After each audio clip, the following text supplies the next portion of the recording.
Welcome to my channel. This is part 3 in a 9-part series on drafting a pattern for an 1870s evening gown based on a design by the acclaimed costume designer Susan Tsu. In this tutorial, I will teach you how to draft the gently curved stand collar with a rounded corner. Let's get started. Alright, I have open our file here from part 2 in the series, so we already have our bodice drafted and we're ready to make the collar. So I'm going to go to the rectangle tool, that is the S hotkey and is right here in the 2D toolbar. And I'm going to click anywhere in the 2D window to start drafting the collar. So we're drafting half of the collar, which means I only want the width to be 7.25 inches, and I want the height to be 2 inches. And once you have that, you can go ahead and click OK. If you're wondering where I got these measurements from, I just decided that the collar should be 2 inches high based on the reference. And for the 7.25, all I did was click with the edit pattern tool, shift click both of these lines, and it gave me the circumference of the neckline on the bodice, and that is what I used to find that length for the collar. I went ahead and labeled these points A, B, C, D for ease of following along with the written guide available on my Patreon. Now we're going to use the edit pattern tool, or the Z hotkey, and that is right here in the 2D toolbar.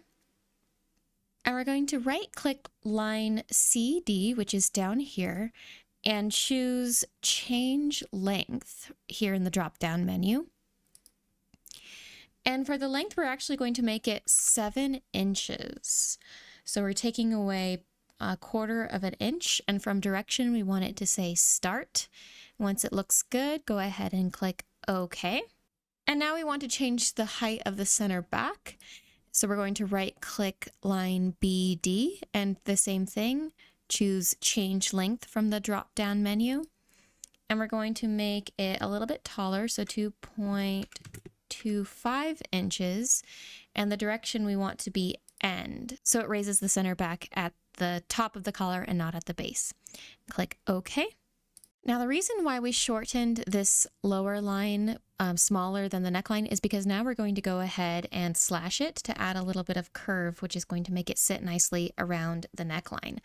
So we're going to go to the fullness line tool, which is if you click and hold on this icon that says slash and hand spread, fullness line rather than fullness point. Go ahead and click that tool. And then first we're going to click point A, and then we're going to click point B. That's the first line. And then click point C, then point D, and that is the slash line. And so for the slash line, we're going to go to that 7 and we're going to type in 7.25, which was our original length. And we want to make sure the direction up here says start. And if it does, go ahead and click OK. And then you should have this nice gentle curve away from the body.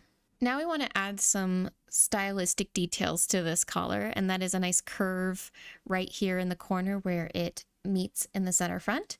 So to do that, we're actually going to go to the smooth curve tool, which is up here in the 2D toolbar. You'll have to click and hold on edit pattern to find smooth curve, which is right here in the drop down menu. And then with this tool selected, what you're going to do is click and hold on point A and then drag out as far as it will go until that guideline meets point C, and then it will just stop on line AB. It won't go any further because it's trying to make a nice even curve. And once you like the look of the curve, go ahead and release the click on your mouse and it will go ahead and put that into the pattern. Now we're ready to go ahead and unfold this collar so that we have a left and a right with no center back seam. So going back to the edit pattern tool, or the Z hotkey, we're going to right click line BD and then choose unfold symmetric editing with sewing right here on the drop down menu. Now we're ready to sew the collar to the bodice, and to help illustrate this, I added points E, F, G, and H to help guide the process.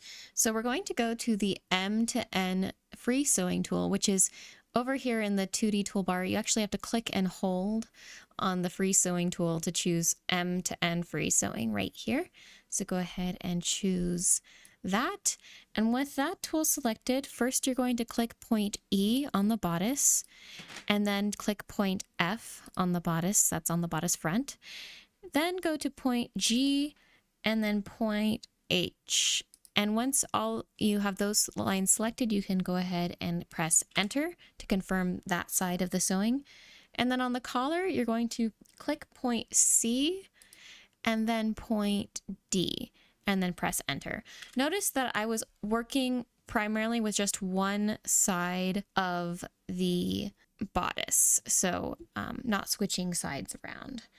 And then once that is sewn, you can go to the 3D window and press Q to select the select move tool, or that is right here in the 3D toolbar. Right click the collar and then choose strengthen.